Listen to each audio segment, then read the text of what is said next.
Amados irmãos, sejam bem-vindos a mais uma reunião do livro de Apocalipse. Estamos na mensagem número 121, cujo título é As Duas Testemunhas. E aí, Senhor permitindo, vamos entrar agora no capítulo 11 de Apocalipse. Quando nós entramos num capítulo, vocês sabem, a gente sempre lê todo o capítulo antes, né? Para depois a gente vai explicando versículo por versículo. Se o Senhor nos der o tempo e a graça suficiente, nós vamos terminar as duas testemunhas dessa mensagem. Senão haverá uma parte B, não é? A parte 2, desculpe. Mas antes de nós entrarmos aqui, eu queria tocar dois pontinhos da mensagem passada, do último tempo, o último trecho da mensagem passada, que é o final do capítulo 10. Nós falamos da experiência de João no final do capítulo 10.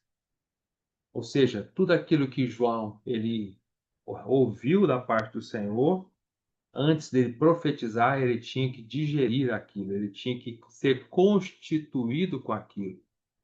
Tinha que passar pela boca espiritual dele e passar pelo estômago espiritual dele, para depois sair pela boca dele como profecia, não é? Ou seja, ele tinha que engolir o livro, comer o livro e digerir o livro, devorar o livro, não é? E aí, em Apocalipse capítulo 10, no versículo 9 fala assim: Foi, pois, ao anjo dizendo-lhe que me desse o livrinho. Ele então me falou: Toma-o e devora-o. Certamente ele será amargo ao teu estômago, mas na tua boca doce como mel. Tomei o livrinho da mão do anjo e o devorei, e na minha boca era doce como mel. Quando, porém, o comi, o meu estômago ficou amargo. Então, nós vimos, amados irmãos, que nós compartilhamos com isso que a palavra do Senhor, falar sobre a palavra do Senhor, compartilhar a palavra do Senhor, assim como nós estamos fazendo aqui hoje, é doce. Quando ela está na esfera da nossa boca, a palavra é muito doce. É muito bom falar sobre a palavra. Porém, a palavra ela precisa tornar-se a nossa constituição. Ela precisa nos dar a vida que está nela. E para que ela se torne a nossa vida, a nossa constituição, ela precisa ir mais profundo no nosso ser. Ela precisa sair da esfera da boca e entrar na esfera do estômago espiritual. O estômago é muito mais profundo do que a boca, não é verdade? O alimento na boca você ainda consegue cuspi-lo. Porém, o alimento no estômago, agora para tirar do estômago é complicado, porque agora entrou nas profundezas do nosso ser. Está entrando nas partes interiores, não é? Do nosso ser, as partes mais profundas.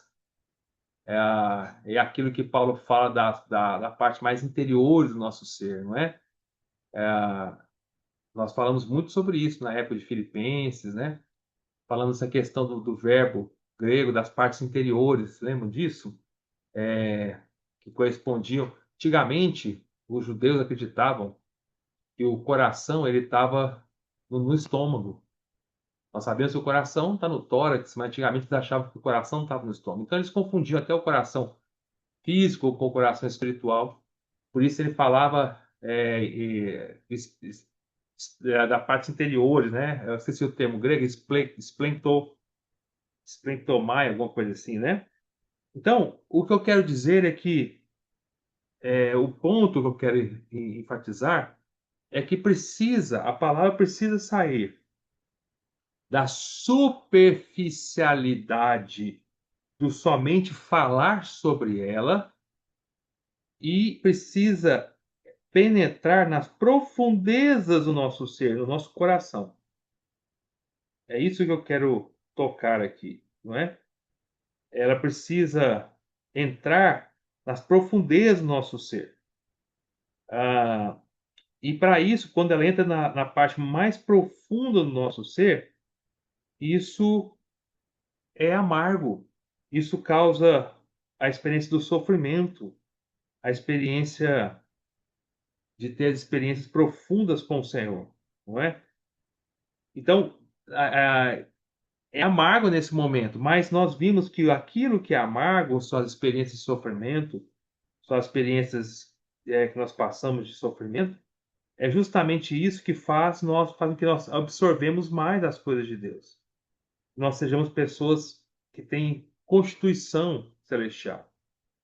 Ah, esse é o princípio que João estava querendo dizer, né? Deixa eu ver se eu acho aqui para os irmãos, né? O versículo. Bom, se eu não achar agora também não tem problema. De qualquer maneira, eu queria ilustrar para os irmãos alguns pontos, né? Para os irmãos.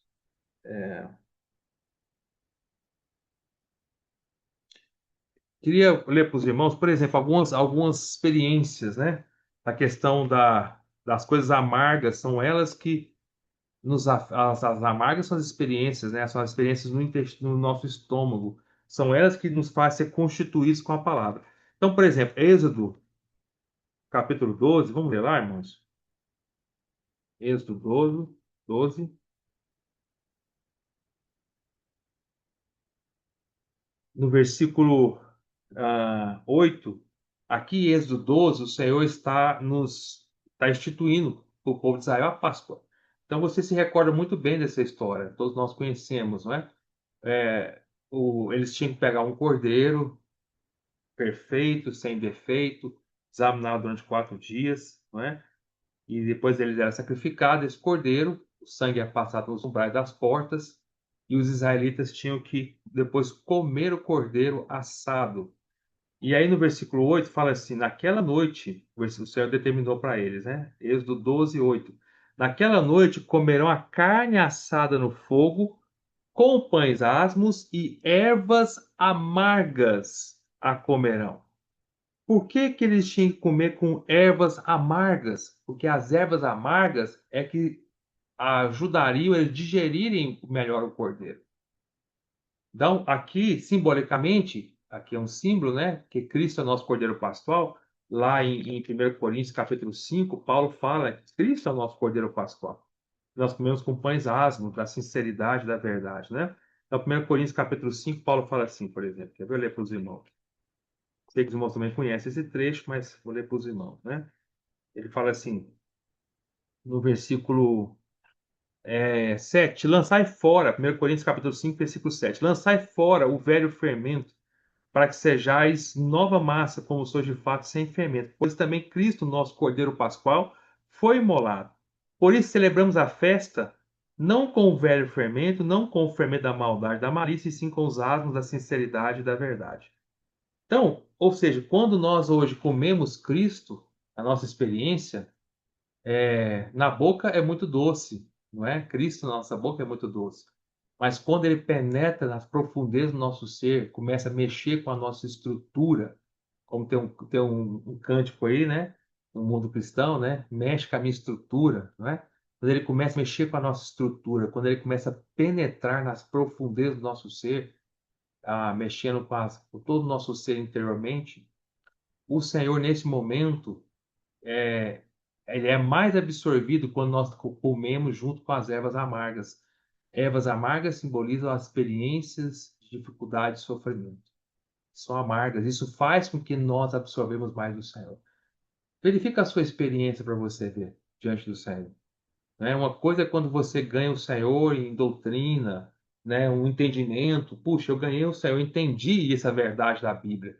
Eu entendi essa doutrina da Bíblia. Eu entendi que está escrito em Apocalipse 10, de João com o meu livrinho. Isso é uma coisa, está na esfera da boca ainda.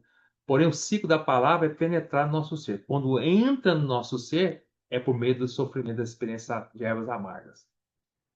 Quando nós passamos por dificuldade, aí temos uma experiência viva daquilo.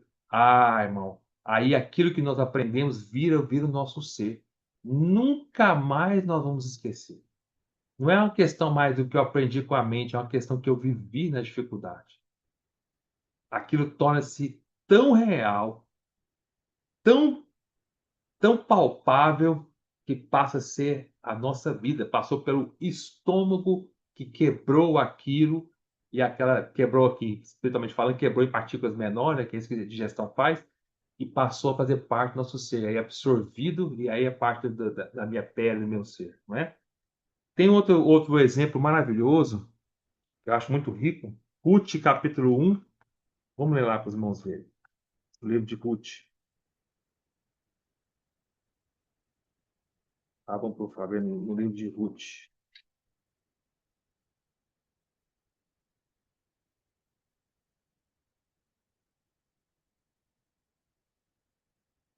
Então, só um pouquinho. Tá bem aqui, né? Então, lá no livro de Ruth, no capítulo 1, no versículo 20, conta uma história muito rica. Também todos os irmãos conhecem a história de Ruth. Eu não vou contar os detalhes aqui, mas irmãos já sabem toda a história de Ruth, não é?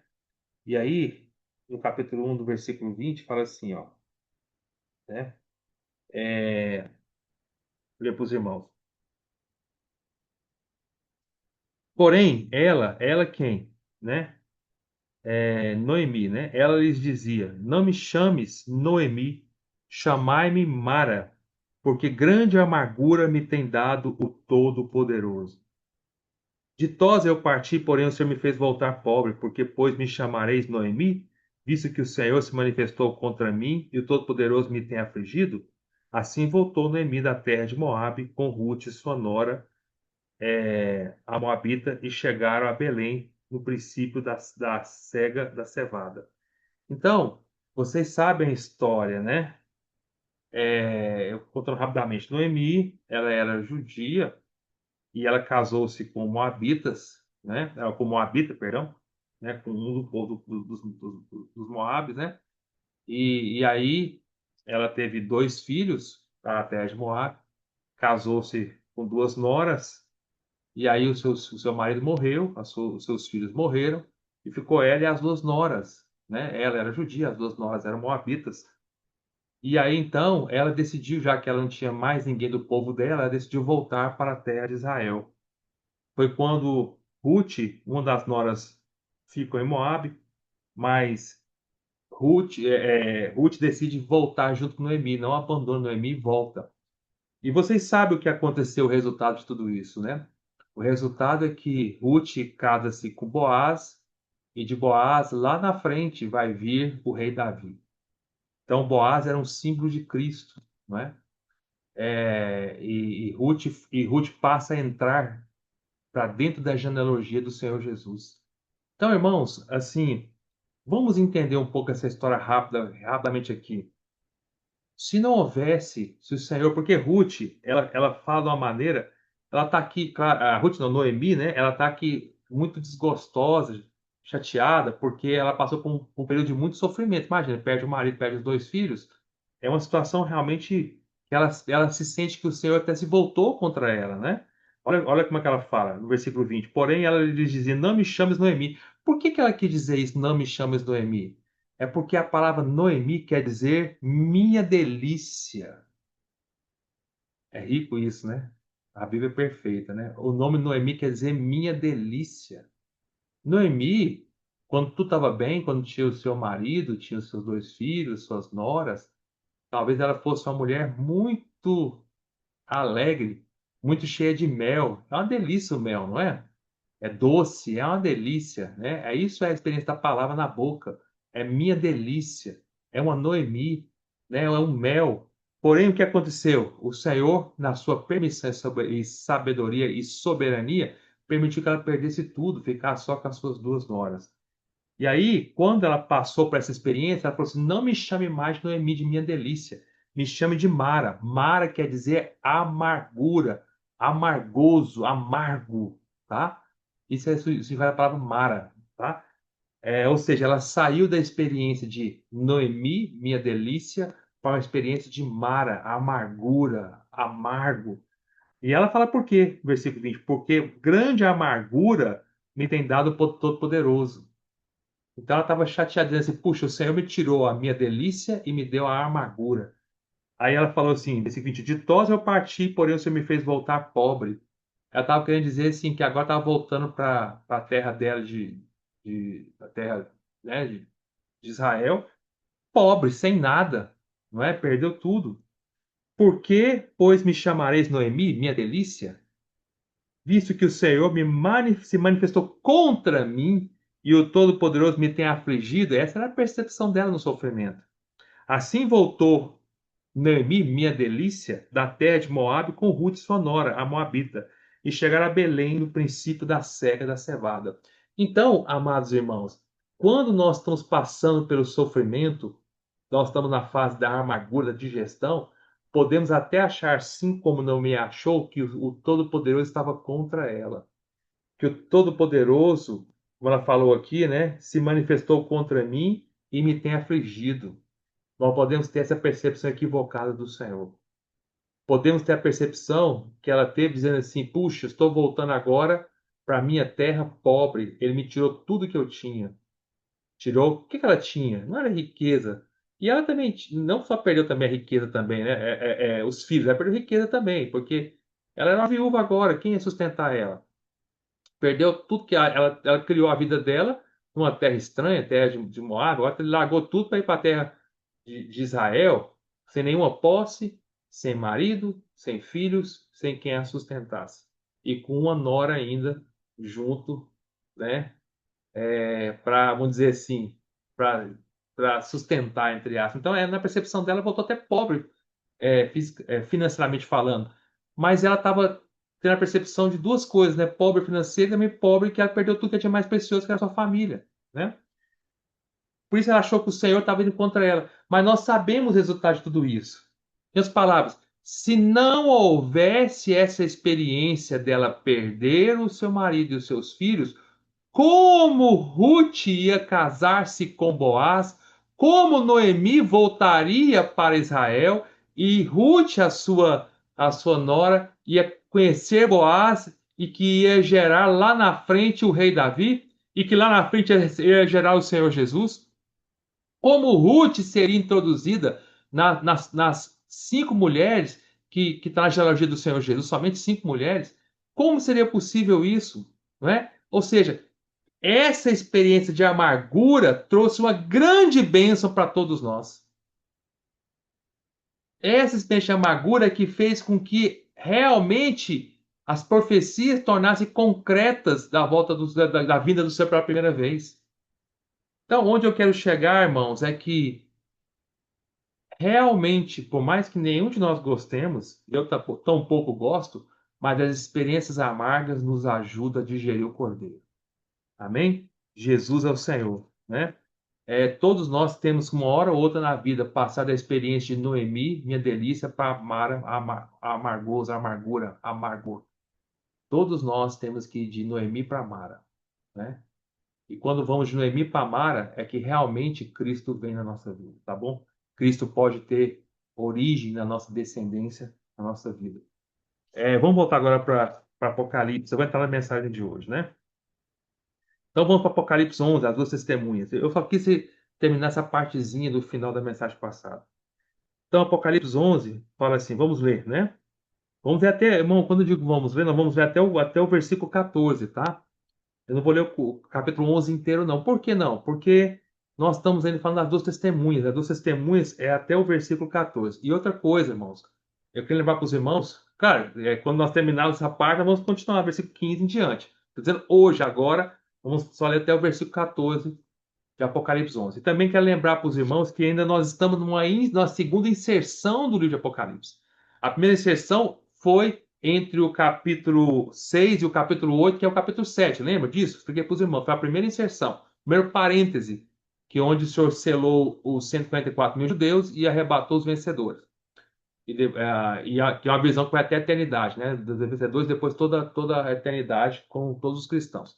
Então, isso é a primeira inserção, foi Apocalipse 7. Agora estamos na segunda inserção. A segunda inserção é o capítulo 10 de Apocalipse, que é o Senhor vindo tomar a terra, e vai até o versículo 14 do capítulo 11, quando termina as duas testemunhas, que é uma profecia sobre as duas testemunhas. Então, isso aqui é a segunda inserção. Essa segunda inserção começou lá no capítulo 10. Vai terminar no capítulo 11, versículo 14. Tá bom? Por que nós sabemos que é uma inserção? Porque depois volta a falar da sétima trombeta. E o capítulo 10, ele é introduzido logo no final da sexta trombeta. Então, entre a sexta trombeta e a sétima e última trombeta, há essa inserção, que é o capítulo 10 e 11 até o versículo 14. Tá? que dá uma parada no tempo dos versículos para nos introduzir uma profecia maravilhosa. Então vamos ler. Fala assim, versículo 1. Foi-me dado um caniço. Caniço, eu vou lendo, tá, irmãos? E vou modificando algumas coisas com os irmãos aqui do grego, tá bom? Foi-me dado um caniço. Quando fala caniço, no grego é cana. Parece com caniço, né? Mas fica mais fácil de entender com a palavra cana, porque o grego é cana. Foi-me dado uma cana semelhante a uma vara, tá? E também me foi dito: dispõe-te e mede o santuário de Deus, o seu altar e os que naquele adoram. Mas deixa de parte o ato exterior do santuário e não o meças. Quando fala não o meças, no grego é e lance-o fora e não meças, tá? Lance-o fora. O grego seria lance-o fora. Então ficaria assim, mas deixe de parte o ato exterior do santuário e lance fora. O que quer dizer lançar fora? O sentido aqui seria não medir, tá? Mas estaria fora, tá? Porque foi ele dado aos gentios, estes por 42 meses calcarão aos pés da cidade santa. Darei às minhas duas testemunhas que profetizem por 1260 dias, vestidas de pano de saco. São estas as duas oliveiras e os dois candeeiros que se acham em pé, candeeiros ou candelabros, né, que se acham em pé diante do Senhor da terra. Se alguém pretende causar-lhes dano, sai fogo da sua boca e devora os inimigos. Sim, se alguém pretender causar-lhes dano, certamente deve morrer. Elas, essas duas testemunhas, têm autoridade para fechar o céu, para que não chova durante os dias em que profetizarem. Têm autoridade também sobre as águas para convertê-las em sangue, bem como para ferir a terra com toda sorte de flagelos. Flagelos quer dizer, no grego, é pragas, com toda sorte de pragas, tantas vezes quanto quiserem.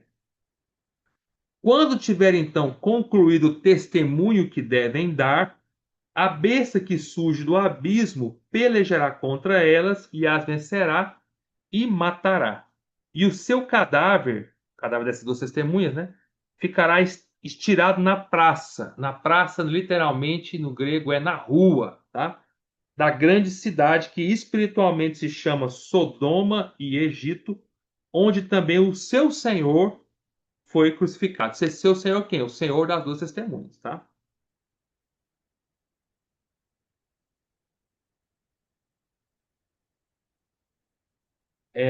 Então, muito dentre os povos, tribos, línguas e nações contemplam os cadáveres das duas testemunhas por 3 dias e meio e não permitem que esses cadáveres sejam sepultados.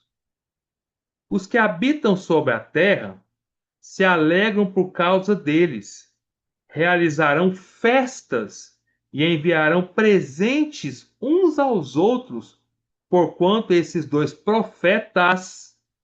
Então, as duas testemunhas são dois profetas, são testemunhas e profetas. Atormentaram os que moram sobre a terra. Com o quê? Com as suas profecias, com o seu falar, com o seu testemunho. Mas depois dos 3 dias e meio, um espírito de vida, vindo da parte de Deus, neles penetrou. E eles se ergueram sobre os pés, e aqueles que os viram sobreveio grande medo. E as duas testemunhas ouviram grande voz vindo do céu, dizendo-lhes: Subi para aqui. E subiram ao céu numa nuvem, e os seus inimigos as contemplaram. Naquela hora houve grande terremoto e ruiu a 10ª parte da cidade. E morreram nesse terremoto 7.000 pessoas. Deixa eu fazer uma modificação no grego aqui. Não é 7.000 pessoas. No grego é 7.000 nomes de pessoas, tá? Então, no grego não é pessoas, 7.000 nomes de pessoas. Isso quer dizer que morreu 7.000 nomes? Tá? Eu vou explicar para vocês, tá? Mas o grego é assim, nomes de pessoas. Isso tem um significado, tá? Vamos continuar. Ao passo que as outras ficaram sobremodo aterrorizadas e deram glória ao Deus do céu. Passou o segundo ai. Eis que sem demora vem o terceiro ai. O terceiro ai aqui é a sétima trombeta que vai começar daqui a pouquinho, né, no versículos aqui, que vai ser a outra mensagem. Então, lemos aqui o capítulo 11 todinho, vamos explicar agora versículo por versículo, tá bom? Nessa parte do capítulo 11, essa inserção aqui, que fala das duas testemunhas, três coisas nós precisamos guardar muito claros em relação a esse trecho, essa profecia aqui, das duas testemunhas no nosso coração, no nosso entendimento. Primeiro, é o tempo que vai acontecer isso. Ou seja, quando é que essas duas testemunhas vão dar o seu testemunho? Que tempo vai ser isso? Segundo, qual é o lugar em que elas vão dar testemunho? É na terra inteira? É que parte que vai ser isso? Que lugar? Aonde elas estarão dando esse testemunho? Que parte da terra? Tá? Lembremos que essas duas testemunhas não são como o Senhor Jesus que pode estar onipresente em todos os lugares ao mesmo tempo. Não. São duas pessoas reais. Então ela tem que estar num lugar único, né? Nós vamos ver qual é esse lugar. E quem são as pessoas que estão envolvidas nessa profecia aqui? Ou seja, quem está envolvido? Nós vamos ver, serão as duas testemunhas, o anticristo e, e as pessoas que vão aparecer, que nós vamos explicar detalhe por detalhe. Então, esses três fatos têm que estar claro para nós. Então, o tempo que vai acontecer, o lugar onde vai acontecer e quem são as pessoas envolvidas nessa profecia, tá? Então, vamos entender tudo isso aí. Então, eu vou explicar bem rapidinho para os irmãos antes de a gente entrar, né? O tempo. Onde vai acontecer? Vamos para o primeiro lugar. O lugar onde vai acontecer isso? Na cidade de Jerusalém. Então, as duas testemunhas vão dar testemunho em Jerusalém. Na cidade de Jerusalém, não é na terra inteira, é em Jerusalém, tá? Obviamente, quem sabe, agora eu estou aqui extrapolando, tá? Pode ser que seja filmada. Nós estamos na era que tudo é hoje, é exposto, é filmado, é mandado para o mundo inteiro. O que acontece lá em Israel, a gente vê em tempo real aqui.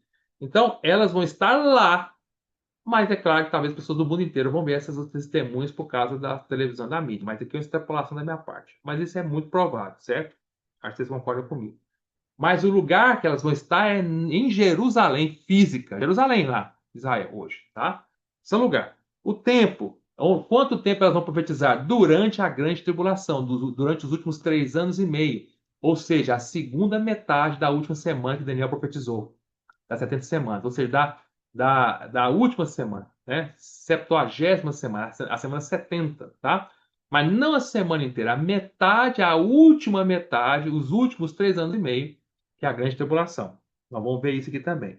E quais são as pessoas? São as duas testemunhas. Nós vamos ver que é Elias e Moisés. É claramente isso, tá? Elias e Moisés. Não tem nem como não questionar isso, tá? Porque alguns aventuraram, né, se dizer que seria Elias e Enoque, mas não faz sentido nenhum. Nem vou entrar isso com vocês, tá bom? É Elias e Moisés, ponto final, claríssimo aqui. Então, vai ser Elias e Moisés, e essas duas pessoas envolvidas, o anticristo que vai matá-las, nós vamos ver aqui, 7.000 pessoas de renome dentro de Israel vão morrer no grande terremoto, e as pessoas do mundo inteiro vão ficar muito felizes com a morte dessas duas testemunhas. Então, essas são as pessoas envolvidas nessa profecia. Agora vamos entender ponto por ponto. Então, vamos lá. Versículo 1. Aí falou para João assim: foi-me dado uma cana, caniço no grego é cana, uma cana semelhante a uma vara. E também me foi dito. Então, João recebeu uma cana e uma vara. Quer dizer, não é uma cana e uma vara, é uma cana que parecia uma vara, tá? E para que ele recebeu uma cana que parecia uma vara? Com qual propósito? E também me foi dito. Para quê? Aí vai falar: dispõe e mede o santuário de Deus, o seu altar e os que naquele adoram, os que adoram nesse altar. Então, João falou assim: mede o santuário de Deus e o seu altar. E aí no versículo 2 fala para ele: mas deixa de parte o ato exterior do santuário e não o meças, lance fora. Por quê? Porque ele foi dado aos gentios e estes por 42 meses calcarão os pés da cidade santa. O que é 42 meses? É aos 3 anos e meio, tá? Esses 42 meses equivale exatamente ao que fala no versículo seguinte. Fala, ó, darei as minhas duas testemunhas que profetizem por 1.260 dias. vestidos de pano de saco. Os 1.260 dias é igual a 42 meses. Para dar as contas, você vai ver. Que equivale aos 3 anos e meio. Então, tudo isso vai acontecer nos últimos 3 anos e meio da última semana de Daniel. Tá? No final dessa era, nos últimos 3 anos e meio, que é a grande tribulação. Então, vamos voltar um pouco para o versículo 1. Então, João recebeu uma cana que era semelhante a uma vara, e foi dito a ele que ele tinha que se dispor e medir o santuário e não medir o ato exterior. Então vamos entender. O que quer dizer a cana? A cana, para que serve uma cana? A cana na Bíblia serve para medição, é para medir algo. Sempre quando se fala de cana é para medir algo. Quer ver? Vou mostrar para os irmãos. Vamos ler os versículos para entenderem, tá? Deixa só a Bíblia marcada em Apocalipse 11 e vamos circular na Bíblia para entender por que cana é um símbolo de medição. Vamos lá, Apocalipse capítulo 21, no versículo 15. Olha o que fala aqui, ó. Aqui está falando da Nova Jerusalém. Aqui é só para mostrar por que cana simboliza medição, tá? Aquele que falava comigo tinha por medida uma vara de ouro para medir a cidade. Que cidade? A Nova Jerusalém. As suas portas e a sua muralha.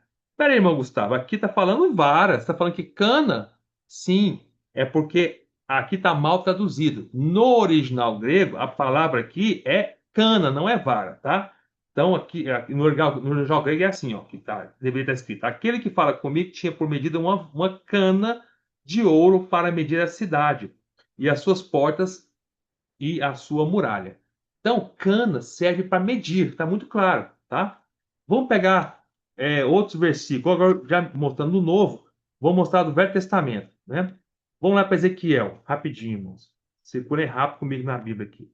Ezequiel, capítulo 40, versículo 3. Fala assim, ó.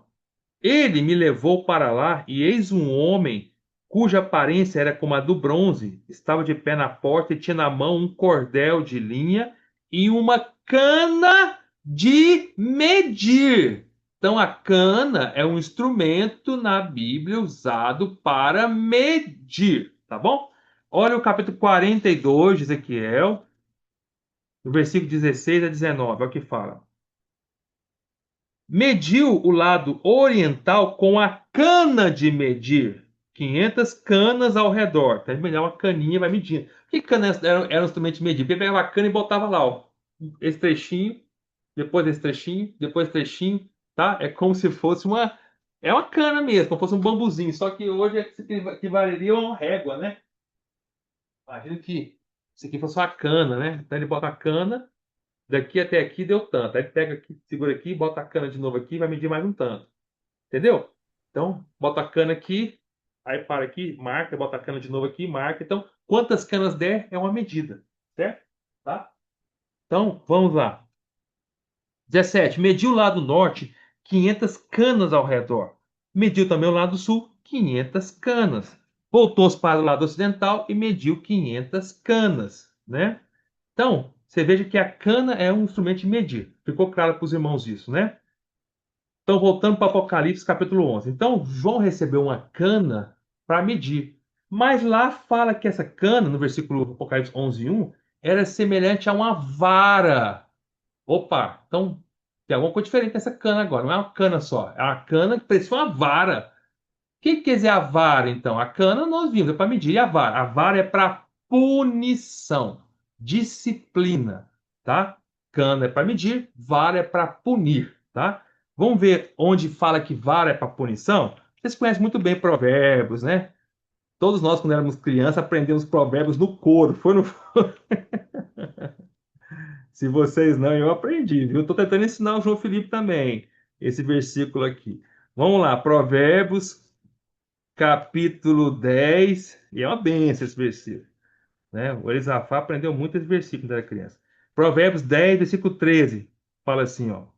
Nos lábios do prudente se acha sabedoria, mas a vara é para as costas do falto de senso, né? As costas do falto de senso. Então, ou seja, a vara é para a disciplina. Tem outro versículo também, Provérbios, que fala que não afaste a vara das crianças, né? Ensina a criança com a vara, ou seja, com a disciplina, com a punição. Isaías, capítulo 10, também mostra esse mesmo princípio, como a vara para punição. Quer ver? Vamos lá. Isaías 10, versículo 5. Ai da Síria, cetro da minha ira, a vara em sua mão é um instrumento do meu furor. Ou seja, quando a Síria ela invadiu o reino do norte, o reino de Israel, e destruiu o reino de Israel todinho, 100 anos antes de acontecer a destruição do reino do sul, que veio 100 anos depois, com Nabucodonosor, o Senhor está dizendo que é a Síria, que Deus enviou os assírios para destruir o reino do norte, né, o reino de Israel, era a vara do furor do Senhor. Era a vara da disciplina, era o instrumento do furor do Senhor. Tá vendo? Fica bem claro que era disciplina. Se pegar Isaías também 11, no capítulo seguinte, no versículo 4, fala de novo. Quer ver? Ó? Mas julgará com justiça os pobres e decidirá com equidade a favor dos mansos da terra. Ferirá a terra com a vara de sua boca e com o sopro do seu lado matará o perverso. Então, vara da sua boca quer dizer que é a punição do Senhor. Então, aqui já está bem claro para os irmãos que vara é punição, tá? Cana, medição, vara, punição, tá? Por que então, voltando para o Apocalipse 11:1, por que que João recebeu então uma cana semelhante a uma vara? Ele recebeu então a medição com a punição, ou seja, a cana para medir e que era semelhante a uma vara com o fim de punir também. Nós vamos entender isso aqui agora, vamos entender, né? Vamos lá. E por que que ele precisava medir? Aí vamos lá, a parte fala. Dispõe-te e mede o santuário de Deus, o seu altar e os que naquele adoram. Quando o Senhor manda ele medir o santuário de Deus, santuário é templo, tá? Santuário, quando a palavra fala santuário, está se referindo ao templo de Deus. Que santuário de Deus é esse? Que templo de Deus é esse? É o templo que está lá no céu, tá? Existe um templo espiritual lá no céu. Nós vimos isso, né? Nós vimos no capítulo 8. Lembra? No capítulo 8 nós vimos que lá no céu tem um altar de incenso. Lembra disso? O altar de incenso, lá no capítulo 8 nós falamos sobre isso, lá no início do capítulo 8. O altar de incenso era o altar de ouro. O altar de incenso só existia, lembra do templo? O templo ou o tabernáculo? O templo ou o tabernáculo tinha dois altares somente. Um é o altar que ficava no ato exterior, que era o altar de bronze, de sacrifício, de holocausto, de oferta.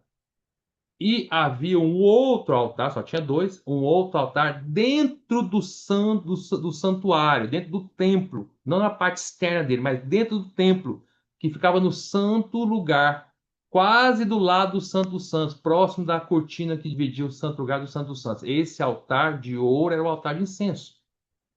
Então, lá no Apocalipse 8, nós vimos que esse altar de incenso está lá no céu.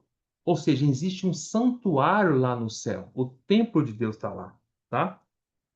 E lá está tá o altar também. Então, quando fala aqui, ó, dispõe-te e mede o santuário de Deus, o seu altar, e os que nele e os que naquele adoram, está se referindo a que altar que está se referindo aqui? Ao altar de ouro, tá? Apesar de não estar escrito altar de ouro, eu até falei para vocês que quando a Bíblia não fala de altar, mas não fala se é de ouro ou não, fala só altar, normalmente assume que é o de bronze. Aqui é o caso, falou só altar. Mas como é aqui não falou que é de ouro? Mas como é que eu sei que aqui não é o de bronze, apesar de não ter falado que é altar de ouro? Porque, apesar de não ter colocado a palavra de ouro, a localização dele nos mostra que ele é o altar de ouro, o altar de incenso. Por quê? Onde ele está? Ele está dentro do santuário que João tinha que medir. E o único altar que fica dentro do santuário é o altar de incenso, de ouro. Entenderam, irmãos? Porque o outro altar que tem, só tem dois no templo, o outro altar, que é o altar de bronze, fica no ato exterior, que é a parte, que é o versículo 3, que João não ia medir. Entenderam? Tá? Então, eu estou explicando para os irmãos por que esse altar no versículo 1 é o altar de ouro. Então, João, ele ia medir o templo de Deus e o altar. O que quer dizer? Por que ele tinha que medir o templo de Deus e o altar? E não só o templo e o altar, mas também o altar de ouro, mas também os que adoravam nesse templo. Por que ele tinha que medir isso? É o Senhor dizendo para ele assim, João, isso que você vai medir, você vai Medir para santificar, preservar e possuir. Porque a cana simboliza medida, mas o medir em si simboliza santificar, preservar e possuir. Quando alguma coisa é medida na Bíblia, é porque Deus quer tomar posse disso. Deus, ao tomar posse, ele quer santificar, ele quer possuir aquilo, ele quer preservar aquilo. Vamos ver isso? Vocês estão entendendo? Até aqui? Então, eu disse que cana simboliza medição. Tudo bem. Agora estou explicando o que medição simboliza em si mesma. Cana é medição. E medição? Para quê? É para possuir, tomar, preservar, santificar. Vamos ver esses versículos? Números, vamos lá. Números, capítulo 35. Eu estou indo com calma com vocês, amados irmãos, explicando ponto por ponto, para os irmãos entenderem as coisas, tá bom? Espero que não esteja ficando confuso. Números, capítulo 35. Agora estou pegando versículos para explicar por que medição em si simboliza possuir alguma coisa, santificar alguma coisa e preservar alguma coisa, tá bom? Números 35, versículo 2, fala assim: dá ordem aos filhos de Israel que da herança da sua possessão, ó, possuir, deem cidade aos levitas em que habitem, e também em torno delas darei aos levitas arredores para o seu gado. Agora pula para o versículo 5. Fora da cidade do lado oriental, medir 2.000 côvados, do lado sul, 2.000 côvados, do lado ocidental, 2.000 côvados, do lado norte, 2.000 côvados, ficando a cidade no meio. Estes lhes serão os arredores das cidades. Então, por que o Senhor mediu aquilo ali? Para possuir aquilo para os levitas, tá? Então, o Senhor estava possuindo ali, o Senhor estava medindo aquela região para dar para os levitas. É igual você e eu. Antes de você, quando você vai comprar uma terra, você não mede a terra, não? Você possui ela? Como é que você pode comprar uma terra sem medir? Se você não medir uma terra, você não sabe o que você está comprando. Então você vai lá e fala assim, quer comprar o terreno? Quero. Aí você vai lá e compra o terreno sem medir, depois fica perdido. Ué, eu comprei quanto? Um terreno de 100 metros, 50 metros, 30 metros quadrados, 200 metros quadrados, 1.000 metros quadrados. Se você não medir, você não vai saber. Se você não medir, você vai ser até enganado de saber o que você comprou. Então, toda vez que você vai medir alguma coisa, é para comprar. Isso vale para tudo, não é só para terra, não. Vamos falar de camisa. Você vai comprar uma camisa, tem que saber a medida para você comprar camisa. Você compra qualquer camisa sem medida? Se você comprar qualquer camisa sem medida, você não vai possuí-la. E se a camisa não for da medida do seu corpo? Como é que você vai possuir essa camisa? Vesti-la, tomar sua? Vai acabar tendo que devolver para a loja, porque não coube em você. Você não mediu, não é? Vai comprar uma calça sem saber a medida, vai comprar um sapato sem saber a medida. Então, você mede alguma coisa para que você possa comprar e possuir e ser seu. Entendeu? Esse é o mesmo princípio na palavra de Deus, tá bom? Vamos para Ezequiel. Ezequiel, outro exemplo, tá? Ezequiel, capítulo 45, versículo 1 a 3, ó. Quando, pois, repartides a terra por sortes em herança, fareis uma oferta ao Senhor, uma porção santa da terra. O comprimento desta porção será de 25.000 côvados e a largura de 10.000. Ela será santa em toda a sua extensão ao redor. O que está falando aqui? Que quando comprar uma terra, você tem que medir uma parte dessa terra para ser santa para o Senhor. O que é santo? É ser santificado. Você mede para ter santidade, para separar, para preservar para o Senhor. Entendeu? Então, medir é possuir, significa possuir, preservar e possuir e santificar. Tá? Olha Ezequiel 42. Só mais um versículo aqui. 42, versículo 15. Acabando ele de medir o templo interior, ele me fez sair pela. Mediu o templo interior, tá? Acabou de medir. Ele me fez sair pela porta que olha para o oriente e mediu em redor. Agora pula para o versículo 20. Mediu pelos 4 lados. Havia um muro em redor de 500 canas de comprimento. Tá vendo? Cana é instrumento de medida, tá? E 500 de largura para fazer separação entre o santo e o profano. Então, O templo foi medido para que houvesse um muro ao redor para separar o que era santo, que era o templo, e o que era profano, que não é o templo. Entendeu, irmãos? Então, medição é para possuir, santificar e preservar. Tá bem claro para os irmãos aí, né? Então, vou voltando para Apocalipse agora. Então, Apocalipse 11, João pegou a cana de medir e ele foi dito para ele medir o santuário de Deus lá no céu. E mediu o altar de incenso e os que adoram no santuário. Por quê? Porque o Senhor estava querendo dizer que ele não vai tocar nas coisas celestiais. Nesse momento que vai acontecer essa profecia das duas testemunhas, o céu é preservado, as coisas lá do céu estão todas guardadas. E quem estiver lá, né? Quem que é os que nele adoram? Quem vai estar lá nesse momento que adora? Vai estar lá os vencedores. Os vencedores os vencedores já morreram, né? Da volta do Senhor, que representado pelo filho varão, nós vamos ver isso, já vão estar lá. E os vencedores vivos, as primícias, que vão ser matados antes da grande tribulação, também já vão estar lá. Então, esses são os que adoram ali, esses estão preservados, foram medidos para serem guardados, santificados, preservados durante essa visão das duas testemunhas. O que vai acontecer aqui na terra com as duas testemunhas, os que estão no céu, nada vai acontecer com eles, estão guardadinhos, preservadinhos ali. Entenderam, irmãos? Tá? Aí vamos para o versículo 2. Aí a voz falou para ele assim: mas deixa de parte o ato exterior. O que é o ato exterior? O ato exterior simboliza o que está na terra, tá? Porque é a parte externa do templo. A parte do templo está lá no céu. E a parte exterior, o ato exterior, que está. O ato exterior é a parte do templo que está sob efeito do sol, da lua, das intempéries, de chuva, seja, está na parte da terra, tá? Vai sofrer todas as coisas nessa terra. Então João não mediu o ato exterior, lançou fora. Por quê?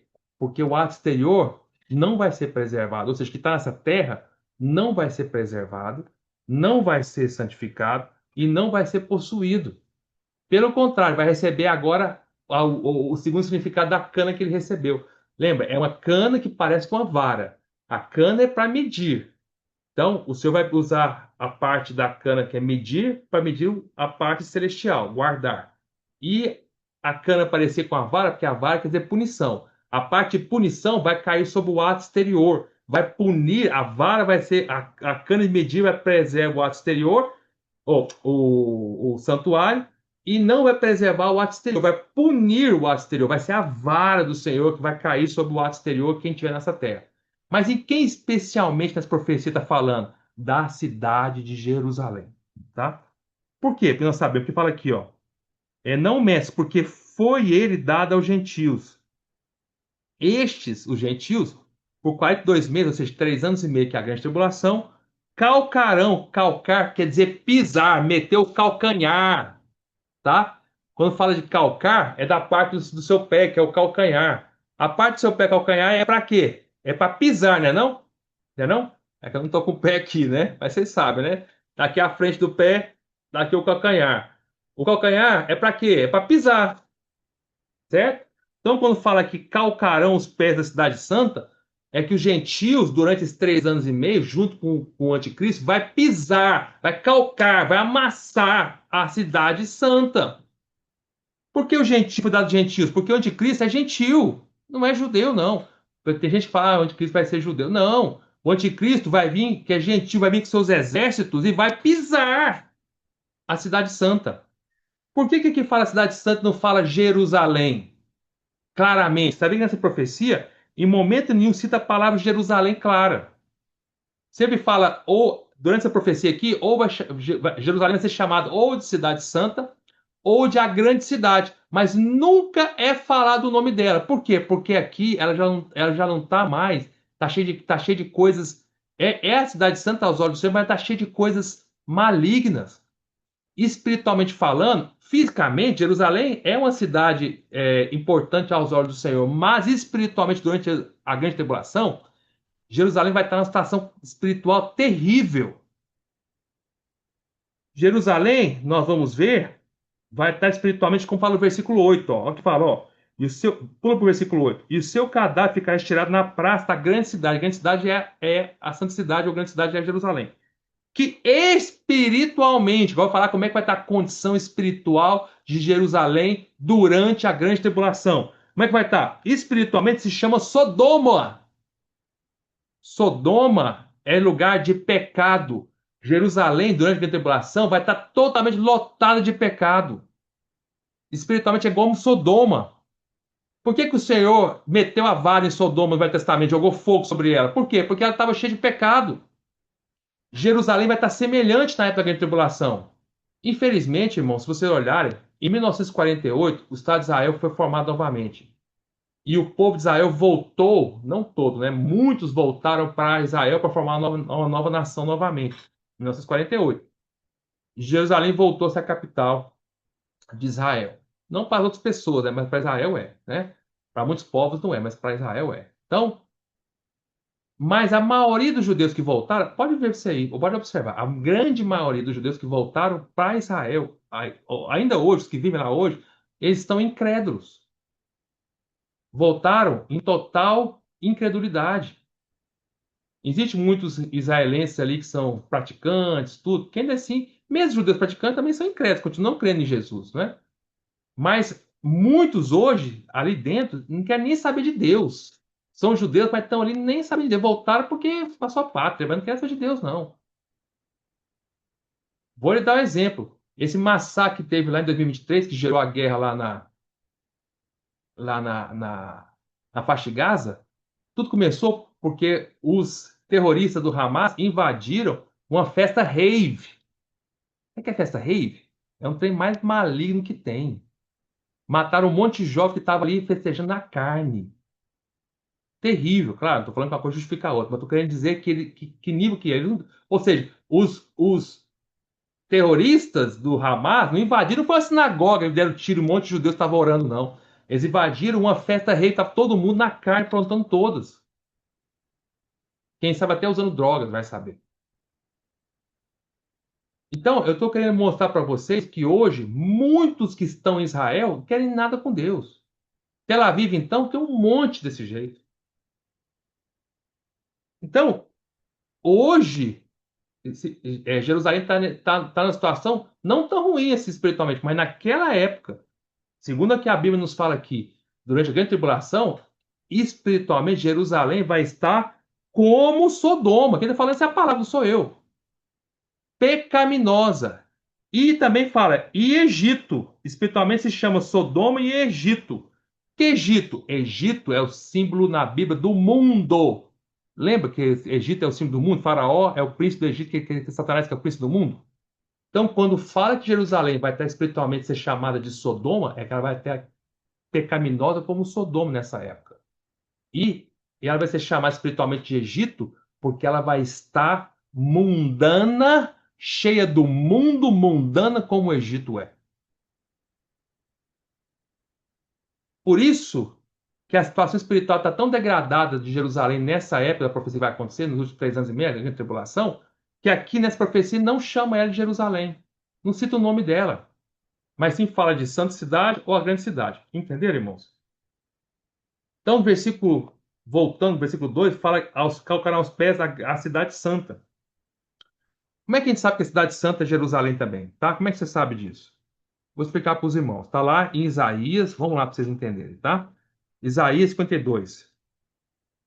Agora estou pegando os versículos para provar para vocês como cidade santa de respeito a Jerusalém. Nem precisava, né, irmão? Você sabe disso, mas vamos mostrar. Isaías, capítulo 52, versículo 1, fala assim: Desperta, desperta, reveste-te da tua fortaleza, ó Sião. Sião é a parte mais alta de Jerusalém, tá? Veste-te das tuas roupagens formosas, ó Jerusalém, cidade santa. Porque não mais entrará em ti nem circuncismo nem imundo, tá? Então, até para provar como Jerusalém é chamada de cidade santa. Olha outro versículo. Mateus, isso é um do velho. Vamos pegar duas testemunhas, né? Sempre tem que ter duas testemunhas, dois versículos para testemunhar. Pegamos um do velho, vamos pegar um do novo. Mateus, versículo, capítulo, quer dizer, 27. Mateus 27, versículo 53. Olha só. Lembra quando o Senhor morreu? O Senhor foi crucificado em Jerusalém, certo? Aí quando o Senhor, quando o Senhor morreu lá no Gólgota, né? Caveira. E o Senhor foi, quando o Senhor foi crucificado em Jerusalém, aí quando o Senhor morreu, o véu se rasgou de cima para baixo. Vamos ler lá, versículo 51. Estou lendo Mateus 27, capítulo 27, versículo 51. E eis que o véu do santuário se rasgou em duas partes, de alto a baixo, e tremeu a terra, e fenderam-se as rochas. Então, quando o Senhor ele morreu, o véu rasgou e teve um terremoto em Jerusalém. Isso é interessante. Vamos ler. Abriram-se os sepulcros e muitos corpos de santos que dormiam ressuscitaram. E saíram dos sepulcros depois da ressurreição de Jesus, entraram na cidade santa e apareceram a muitos. Que cidade santa é essa? Jerusalém, tá? Jerusalém. Entenderam? Então, provei para vocês como cidade santa quer dizer Jerusalém. Então, vamos voltar para Apocalipse. Então, o versículo 2 fala que para João não medir o ato exterior, porque é a parte da terra. A terra vai ser punida com a vara, tá? Não entra na medição, porque vai ser punida com a vara, tá bom? E, especificamente nessa profecia, quem vai ser mais punido no ato exterior? O ato exterior é a terra inteira, mas quem vai ser mais punido? Jerusalém, porque ele fala aqui, ó, e por 42 meses calcarão os pés da cidade santa. Quem vai calcar? Quem vai pisar? Os gentios. Jerusalém. Aí vamos ler o versículo 3. Darei às minhas duas testemunhas que profetizem por 1.260 dias vestidas de pano de saco. Então, o Senhor vai levantar duas testemunhas durante a grande tribulação em Jerusalém, que vai testemunhar para as pessoas ali, para os judeus ali, tá? E durante quanto tempo vão testemunhar? Durante o tempo que a cidade for pisada pelos gentios. A cidade vai receber a vara, vai ser pisada pelos gentios, pelo anticristo e seus exércitos durante 42 meses? Sim, vai, tá? Mas durante esse tempo, os 1.260 dias, que é a mesma coisa, o Senhor vai levantar as duas testemunhas que vão estar ali profetizando ali, tá? Dando testemunho. E o testemunho delas, elas vão estar vestidas de pano de saco. O que quer dizer isso? De certa forma, eu creio que elas vão estar vestidas realmente de uma maneira de pano de saco mesmo, vão estar vestidas de uma maneira bem rústica, tá? Mas o fato delas vestirem de pano de saco em si, mais do que a questão física, como elas vão estar, eu creio que isso vai ser literal, mas independente disso, o mais importante é o significado do pano de saco, tá? É o significado do pano de saco. O pano de saco quer dizer pesar. Toda vez que alguém vestia de pano de saco, é porque ele estava lamentando, pesando, tá? Estava em pesar. Vocês lembram quando. Vamos ler lá, Samuel, 2 Samuel, vamos ler lá. 2 Samuel, um versículo para mostrar para os irmãos, né? É melhor. 2 Samuel, capítulo 3, versículo 31.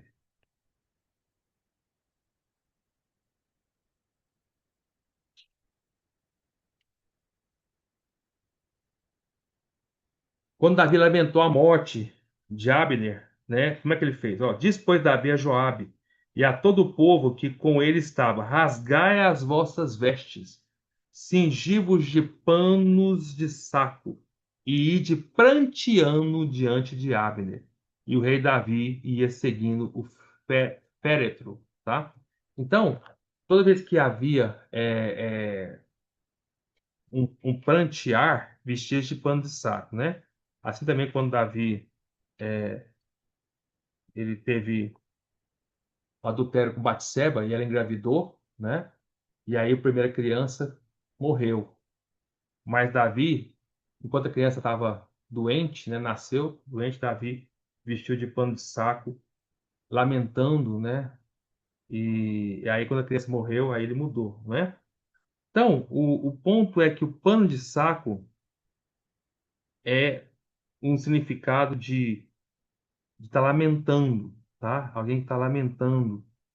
Então, o que quer dizer que as duas testemunhas vão estar vestidas de pano de saco? Quer dizer que o profetizar delas, o testemunho que elas vão dar, é um testemunho de pesar, tá? Elas vão dar testemunho de pesar, ou seja, elas vão dar testemunho para as pessoas, não para elas creem no Senhor, não é isso. Elas vão dar testemunho para que elas não se envolvam com o anticristo, não se envolvam com o anticristo de jeito nenhum, tá? E se preparem, porque o Senhor vai, durante a grande tribulação, que elas vão estar ali, o Senhor vai punir o mundo inteiro, mas especialmente Jerusalém. Esse vai ser o testemunho delas. Elas vão estar assim, ó, não se envolvam com, com o anticristo. Temam a Deus, não se envolvam com o anticristo. E se preparem, porque o Senhor vai trazer grande destruição nessa cidade. Esse vai ser o profetizar delas.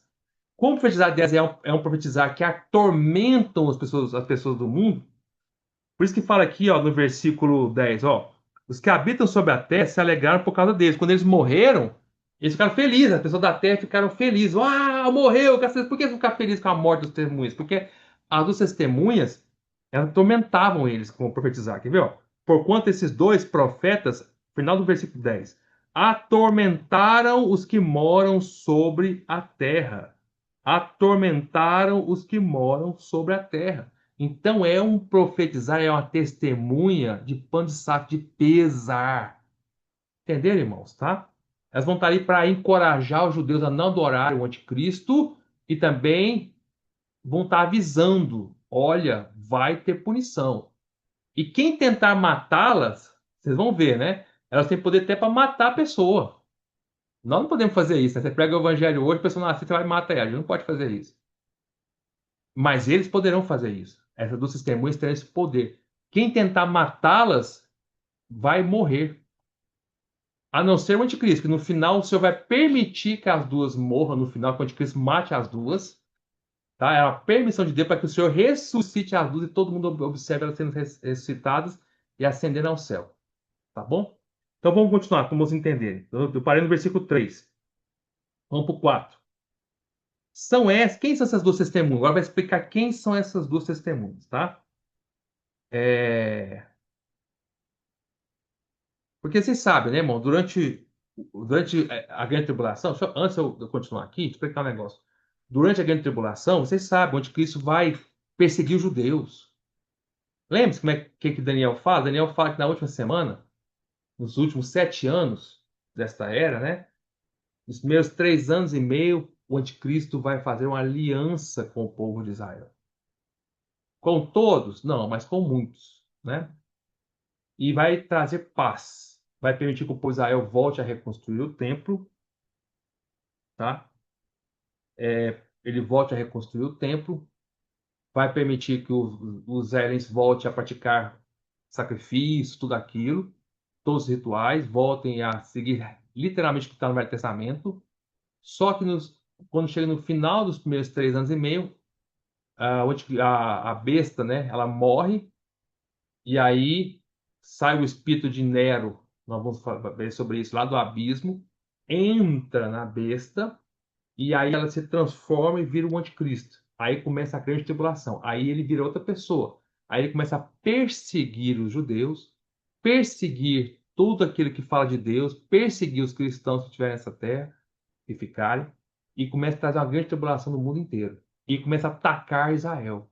E ele começa a atacar Israel, ele vai corta os sacrifícios, impede que as pessoas façam sacrifício, viola o templo, profana o templo, tá? Ele vai lá, coloca uma imagem dele no santo lugar, segundo o senhor falou em Mateus 24, lembra?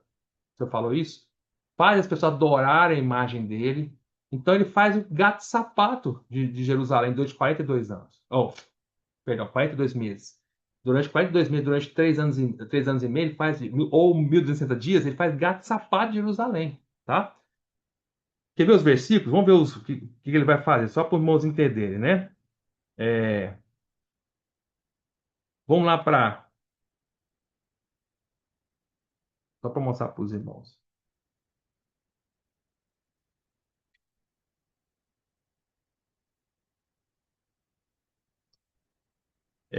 Vamos ler Êxodo. Não, peraí. Vamos ler, na verdade, não é Êxodo, não. Deixa eu achar o versículo certinho para os irmãos aqui. Vamos ler Daniel. Daniel 12:7. Vamos ver a grande tribulação aqui, ó, mais uma vez, né? Os últimos 3 anos e meio. E o que o anticristo vai fazer com o povo judeu? Por isso que o Senhor vai entregar Jerusalém para os gentios pisarem, calcarem a cidade, tá? Vamos lá, Daniel. Por quê? Por que vai fazer isso? Porque o Senhor preserva o seu povo, preserva. Mas Jerusalém vai estar tão acabada espiritualmente como Sodoma e como o Egito, pecadora e mundana, que o Senhor entrega na mão dos gentios, do anticristo. Mas bota duas testemunhas para testemunhar ainda, né?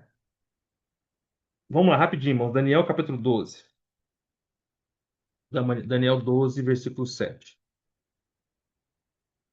Daniel 12:7 fala assim, ó.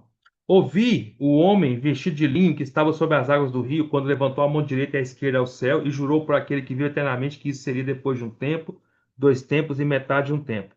Que é isso? 3 anos e meio. E quando se acabar a destruição do poder do povo santo, essas coisas todas se cumprirão. E quando se acabar a destruição do poder do povo santo. O que está querendo dizer com isso? Que vai destruir o poder dos judeus. O povo santo é o povo judeu. Vai destruir. Quando destruir todo o poder do povo judeu acabar com o povo judeu durante esses 3 anos e meio, aí se cumpre tudo que Deus falou. Termina a grande tribulação, tá? Olha o versículo, olha Daniel capítulo 10, versículo 25. capítulo, Daniel capítulo 7, perdão, capítulo 7, versículo 25. Daniel capítulo 7, versículo 25. Fala assim: proferirá, quem vai proferirá aqui? É o anticristo.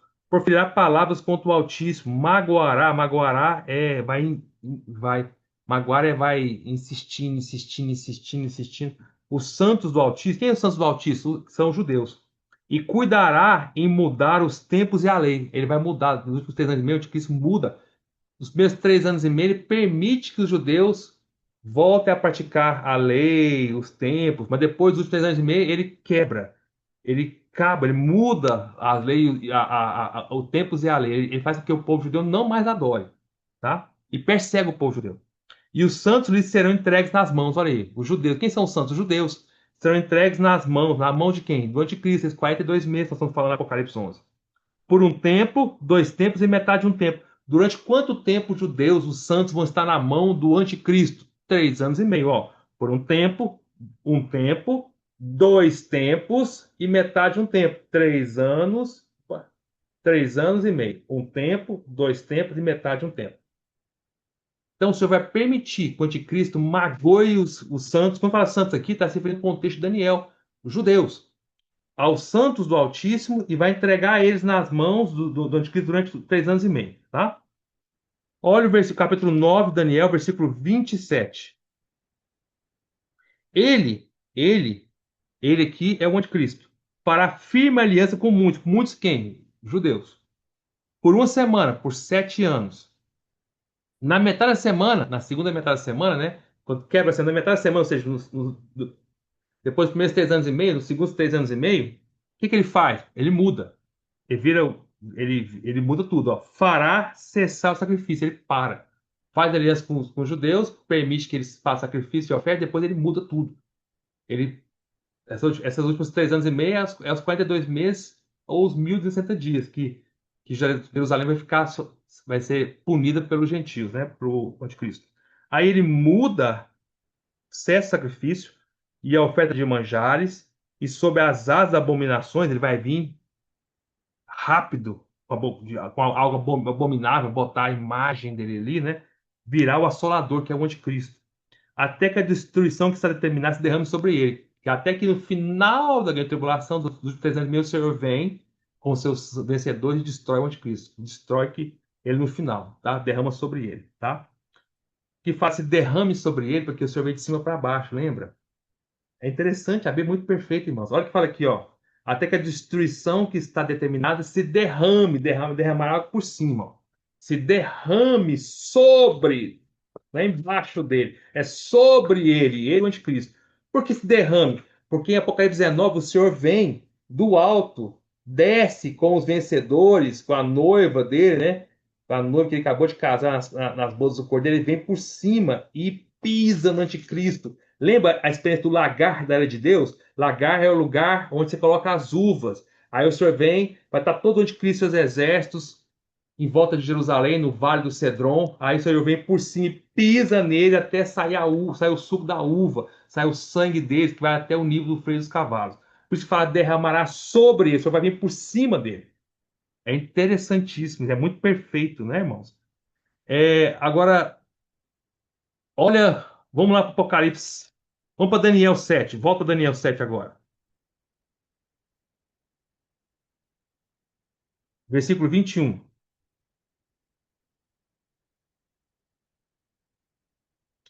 Pera um pouquinho, irmão. Deixa eu ver se eu anotei certo aqui. É isso mesmo. Ó, Daniel 7, 21. Falando de Cristo, ó. Eu olhava, Daniel falando, eu olhava e eis que esse chifre aqui é o anticristo. Fazia guerra contra quem? Contra os santos, contra os judeus. Ele vai perseguir os judeus. E ele vai prevalecer contra eles. Até que veio o ancião de dias e fez justiça aos santos do Altíssimo.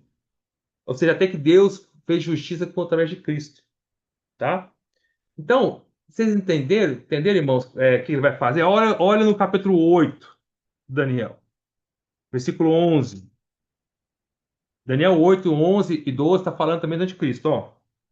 Sim, engrandeceu-se até o príncipe do exército, que é o anticristo, né? Se engrandeceu, né? Dele tirou o sacrifício diário, ele vai tirar o sacrifício diário do povo de Israel. Que eles vão voltar a ter o sacrifício diário. O sacrifício do povo de Israel que era diário, todo dia faz sacrifício, vai cortar isso. E o lugar do seu santuário foi deitado abaixo. O que é o lugar do seu santuário? É o templo. O anticristo vai destruir o templo no final. Vai profanar, destruir o templo, acabar com tudo, né? Foi deitado abaixo. Destruir o templo, quer dizer, irmão, não é também destruir fisicamente, mas vai destruir no sentido de profanar ele, tá? Não necessariamente destruir fisicamente, mas vai destruir no sentido de profanar ele. Então, vocês vão para o Apocalipse 13. Olha o que a gente vai fazer com o povo judeu durante os 42 meses. Apocalipse 13, versículo 7. Foi-lhe dado, quem foi lhe dado? Foi dado para o anticristo, tá? Quer ver? Olha o versículo 6. E abriu a boca em blasfemas contra Deus. O anticristo vai ficar blasfemando contra Deus. Vamos ver o versículo 5. Foi-lhe dado uma boca que proferia arrogâncias e blasfêmias. O anticristo vai ser arrogante e blasfemador. Blasfemar é falar mal das coisas santas, tá? E blasfêmias e autoridade para agir 42 meses. O anticristo vai agir durante quanto tempo? 42 meses, durante 3 anos e meio. Durante esse mesmo tempo, ele vai atacar Jerusalém lá. Viu? Vai perseguir os judeus, tá? O Senhor vai entregar Jerusalém, a cidade santa, por gentios por 42 meses. Vamos continuar.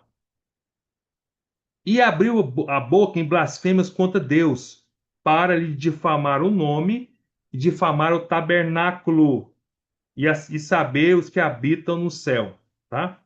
Foi-lhe dado também que pelejasse contra os santos, contra os judeus. Não só os judeus, mas judeus e os crentes vão ficar. E os vencesse. Deu-lhe ainda autoridade sobre cada tribo, povo, língua e nação. Ou seja, sobre toda a terra, né?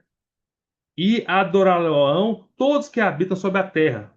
Tá? Quando fala sobre a terra, os que habitam sobre a terra, os que amam essa terra, os que são mundanos, que vivem nessa terra, os que habitam, têm essa terra como pátria. Nós temos a terra celestial, eles, que é a pátria celestial, né? Ele fala, aqueles cujos nomes não foram escritos no livro da vida do Cordeiro que foi morto desde a fundação do mundo. Tá vendo, irmãos? É isso que o anticristo vai fazer, tá? E aí, voltando para o Apocalipse 11. Voltando para o Apocalipse 11. Então, o Senhor, durante esses 42 meses, 42 meses, 3 anos e meio, o Senhor entrega Jerusalém para, e o povo judeu para ser atacado pelo anticristo. E ao mesmo tempo, o Senhor levanta duas testemunhas, né? Aí você com Apocalipse 11, 3. 11, 4. Quem são essas duas testemunhas? São estas as duas oliveiras e os dois candeeiros ou candelabros que se acham em pé diante do Senhor da terra. Essa expressão, tá? Que eles são dois candelabros, tá? Isso quer dizer que eles estão do lado do Senhor. Eles não estão do lado do anticristo. Como eu falo aqui, ó, e acham em pé diante do Senhor da terra, eles estão do lado do Senhor, do Senhor Jesus, tá? E eles, como eles são duas oliveiras e dois candeeiros, o que são duas oliveiras? Duas oliveiras é onde a oliveira que produz o azeite, não é? E dois candeeiros são que pegam esse azeite. Lembra o candeeiro, o candelabro? Pega o azeite e faz brilhar. O candelabro não é assim? Você pegava o azeite produzido na oliveira, botava dentro do candelabro, botava fogo e brilhava, né? Então, esses duas testemunhas são aqueles que estão cheios do Espírito de Deus, ao mesmo tempo eles são duas oliveiras, ou seja, eles estão ganhando o Espírito de Deus, eles têm Espírito, eles estão cheios de Espírito, que eles estão aprendendo de Deus, então eles ganham algo de Deus, são duas oliveiras, e ao mesmo tempo são dois candeeiros, porque eles estão ali para testemunhar. O candelabro ou candelabro é para testemunhar, para brilhar, eles estão para brilhando em Israel, ou seja, dando testemunho deles, né? Antes da grande tribulação, que eles vão aparecer só durante a grande tribulação, dos 42 meses, né? Mas antes da grande tribulação, quem é que é o candelabro de Deus? É a igreja. Se você observar Apocalipse 2 e 3, as sete igrejas são sete candelabros. Quem dá o testemunho de Deus hoje nessa terra é a igreja. Porém, durante a grande tribulação não vai ser a igreja mais. Quem vai dar o testemunho de Deus durante a grande tribulação? Essas duas testemunhas. É elas que são o candelabro, elas que vão estar cheios do azeite, produzindo azeite como oliveiras, né? Buscando azeite de Deus e brilhando como candelabro, como testemunho, tá? Isso corresponde ao que o senhor falou lá em Zacarias. Quer ver? Vamos ler lá? Zacarias capítulo 4. Bem lá, irmãos. Estou terminando, tá, irmãos? Eu vou parar por aqui, porque vai ter que ter a parte 2 mesmo, pelo causa do tempo. Mas vamos lá, Zacarias capítulo 4, versículo 3. Olha o que fala, ó. Aqui é a visão das duas oliveiras do candelabro de ouro, ó. Zacarias 4:3. Junto a este, duas oliveiras, né? Junto ao candelabro, duas oliveiras, uma à direita do vaso de azeite e a outra à sua esquerda. Aí pula para o versículo 11 e 12. Por prosseguir, e perguntei: que são as duas oliveiras? À direita e à esquerda do candelabro, tá vendo? Oliveira e candelabro, as duas coisas juntas, igualzinho tá falando em Apocalipse, que as duas testemunhas são oliveira e candelabro. Igualzinho aqui. Quem são essas duas oliveiras à direita e à esquerda do candelabro? A resposta: tornando a falar-lhe, perguntei: que são aqueles dois raminhos de oliveira que estão junto aos dois tubos de ouro que vertem de si azeite dourado? Ele me respondeu: não sabes o que é isto? Eu disse: não, meu senhor. Então ele disse: são os dois ungidos que assistem junto ao Senhor de toda a terra. Está vendo? A mesma expressão, que assistem junto ao Senhor de toda a terra.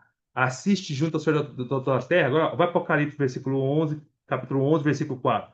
São estas as duas oliveiras e os dois candeeiros que se acham em pé diante do Senhor da terra. Tá?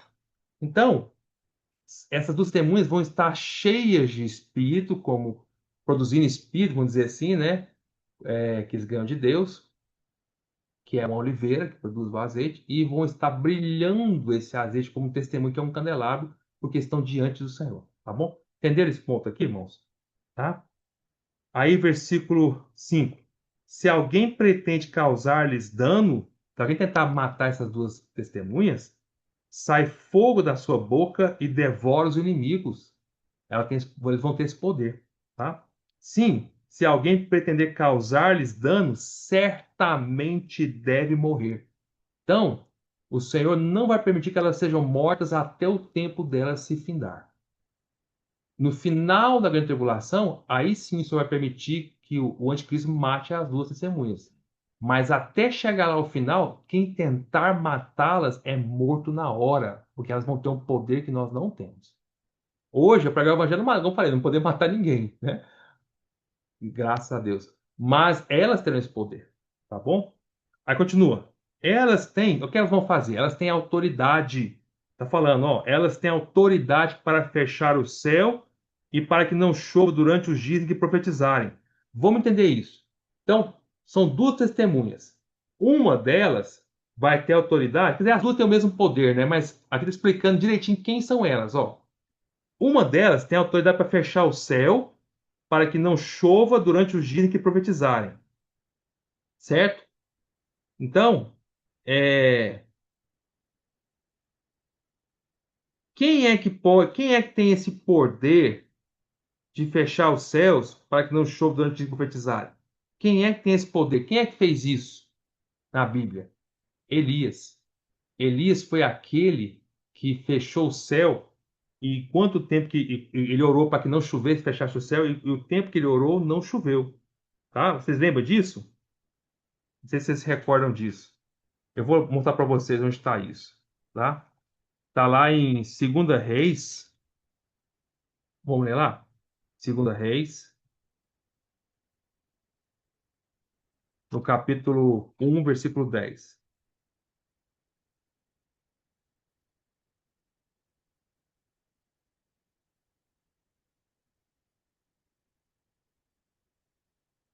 É, Elias, porém, respondeu ao capitão de 50: Se eu sou homem de Deus, desça fogo do céu e te consuma a ti e aos teus 50. Então fogo desceu do céu e os consumiu a ele e aos seus 50. Então, tornou o rei a enviar outro capitão de 50 com os seus 50. Este lhe falou e disse: Homem de Deus, assim diz o rei, desce depressa. Respondeu Elias e disse: Eu sou o homem de Deus, desça fogo do céu e te consuma a ti e os teus 50. Então fogo do céu desceu do céu e consumiu a ele e os seus 50. Então peraí, eu vou falar uma coisa meio. Vou explicar melhor para os irmãos. Então, aqui está falando de duas testemunhas, né, em Apocalipse. Então, e Apocalipse descreve quem elas são pelo que elas fazem. Elias foi o único que, no Velho Testamento, que orou para que descesse fogo do céu e consumisse. Foi o que aconteceu aqui, ó. Olha, bota para Apocalipse 11, versículo 5. Se alguém pretende causar-lhes dano, sai fogo da sua boca e devora os inimigos. Sim, se alguém pretende causar-lhes dano, certamente deve morrer. Quem tinha esse poder de descer fogo e matar os inimigos? Elias, tá? Até mesmo Elias lá no Monte, lembra lá no Monte Carmelo, né? Ele orou e desceu fogo do céu e consumiu ali, não os inimigos, mas ele consumiu ali o holocausto, né? Então Elias tinha esse poder, descer fogo do céu e consumir os inimigos, ou consumir o holocausto. Outra coisa, Elias também tinha o poder de fechar o céu para que não chovesse, porque é o que fala no versículo 6 de Apocalipse 11, 6. Elas têm autoridade para fechar o céu para que não chova durante os dias em que profetizarem. Quem é que orou para fechar o céu para não chover? Elias, quer ver? Vamos ver lá 1 Reis, capítulo 17, versículo 1. 1 Reis 17, 1. Então Elias, o tesbita, dos moradores de Gileade, disse a Acabe: Tão certo como vive o Senhor Deus de Israel, perante cuja faixa estou, nem orvalho, nem chuva haverá nestes anos, segundo a minha palavra. Tá vendo? Então Elias, ele orou, profetizou e não choveu. Não choveu, não é? Você vê com Elias, esse foi o poder de Elias, né? E, por exemplo, se vocês olha lá para Tiago, capítulo 5, versículo 17. Olha o que fala lá, Tiago, capítulo 5, versículo 17. Elias, estou lendo agora o livro de Tiago, no Testamento. Elias era um homem semelhante a nós, sujeito aos mesmos sentimentos, e orou com instância para que não chovesse sobre a terra. E por 3 anos e 6 meses não choveu. E orou de novo, e o céu deu chuva, e a terra fez germinar seus frutos. Então, quando Apocalipse 11, versículos 5 e 6 descreve o que uma dessas testemunhas faz, que é cair fogo do céu, consumir os inimigos e orar para que não chover, está explicando para nós que é Elias, que só Elias fazia isso. Tá? Outro motivo é que Elias não morreu. Lembra, Elias foi arrebatado vivo. Ou seja, se Elias foi arrebatado vivo, é porque o Senhor queria preservar Elias. Se alguém morre, é porque Deus quer usar ele novamente ainda. Então, como Elias não morreu, foi arrebatado vivo, o Senhor está guardando ele em algum lugar, não sei aonde, até esse momento, para que ele possa ser a testemunha, uma das duas testemunhas de Apocalipse 11 aqui, tá? Durante a grande tribulação lá em Jerusalém. E quem é a outra testemunha? É Moisés. Por que que nós sabemos? pelos feitos que aqui fala dessa outra testemunha. E esses feitos quem faz é Moisés. Vamos ver? Olha só. Olha o versículo 6. A segunda parte do versículo 6. Tem autoridade também sobre as águas para convertê-las em sangue, bem como para ferir a terra com toda sorte de flagelos de pragas, tantas vezes quanto quiserem. Quem foi no Velho Testamento que tinha o poder de converter, que converteu água em sangue e também feriu a terra com toda sorte de pragas, com 10 pragas? Quem foi? Moisés, tá? Então, vamos ver como é que foi Moisés? Vocês sabem disso, mas vamos lá. Êxodo, eu vou ler só esse versículo e vou parar, tá bom, irmãos? Êxodo, capítulo 7, versículo 17. Assim diz o Senhor: nisso saberás que eu sou o Senhor, que é Moisés falando. Com este bordão que tenho na mão, ferirei as águas do Egito e se tornarão em sangue. Então, quem converteu a água em sangue? Moisés. Outro versículo, Êxodo 19, versículo 1. Ah, não, perdão. Olha, 19, versículo não. Êxodo 9, versículo 14. Êxodo 9, 14. Olha só. Pois esta vez enviarei todas as minhas pragas sobre o teu coração. Aqui está falando é Moisés, coração de Faraó. E sobre os teus oficiais e sobre o teu povo, para que saibais que não há quem me seja semelhante em toda a terra. Enviarei pragas, pragas é os flagelos sobre o teu coração. Olha o versículo, esse é o 9:14. Olha o capítulo 11, versículo 1. Êxodo 11, 1. Disse o Senhor a Moisés: ainda mais uma praga trarei sobre o Faraó e sobre o Egito. Então vos deixará ir daqui. Quando vos deixar, é certo que vos expulsará totalmente. Então, quem é que tinha o poder de transformar água em sangue e jogar toda praga sobre o Egito? Foi Moisés. E aqui, em Apocalipse 11, versículo 6, a segunda parte do versículo mostra o que Moisés faria, que vai ser a segunda testemunha. Tem autoridade também sobre as águas para convertê-las em sangue, bem como para ferir a terra com toda sorte de flagelos de pragas, tantas vezes quanto quiserem. Então, o versículo 5 e 6 descreve o que essas duas testemunhas vão fazer. E essas duas testemunhas, o que elas vão fazer durante a grande tribulação lá em Jerusalém, descreve exatamente o que Elias e Moisés fizeram. E outra razão é que Moisés também, quando morreu, lá no Velho Testamento fala que o corpo de Moisés não foi degradado, foi preservado. Por que o Senhor não permitiu que o corpo de Moisés fosse degradado? Porque Deus quer usar Moisés novamente. Onde está o corpo dele? Hoje não sei. Mas foi preservado para ser usado novamente. Tá? Todo mundo que morre hoje, o corpo é degradado, vira pó. Do pó vieste, do pó voltará, que o Senhor ensinou, por causa do pecado. Porém, Elias não morreu e Moisés, o corpo não foi degradado. Tá? Quando alguém morre, Satanás vem para destruir o corpo, né? Acabar com o corpo. Mas o de Moisés foi preservado. Mas nós sabemos isso. Lá o Velho Testamento fala isso. E o Novo Testamento, o livro de Judas, também fala isso. Quer ver? Vamos ler lá? Judas. Judas, vamos ler lá. Judas, versículo 9. Capítulo 1, capítulo único, né? Só tem um capítulo no livro de Judas, versículo 9. Ó o que fala. Contudo, o arcanjo Miguel, quando contendia, brigava com o diabo, disputava a respeito do corpo de Moisés, não se atreveu a proferir juízo infamatório contra ele. Pelo contrário disso, o Senhor te repreenda. Por que que tinha uma briga entre Moisés e Satanás pelo... Perdão, desculpa. Tinha uma briga entre o arcanjo Miguel e Satanás pelo corpo de Moisés. Por quê? Porque o corpo de Moisés tem importância. O corpo de Moisés não pode ser degradado. Então, quando Moisés morreu, lá no Velho Testamento, Satanás veio para destruir o corpo dele. Mas Miguel veio e brigou com Satanás para que o corpo não fosse destruído. Porque esse corpo precisa ser usado novamente. Quando? Na grande tribulação. Entenderam, irmão? Tá? Então, eu vou parar por aqui. Eu parei no versículo 6, tá? Aliás, parei no versículo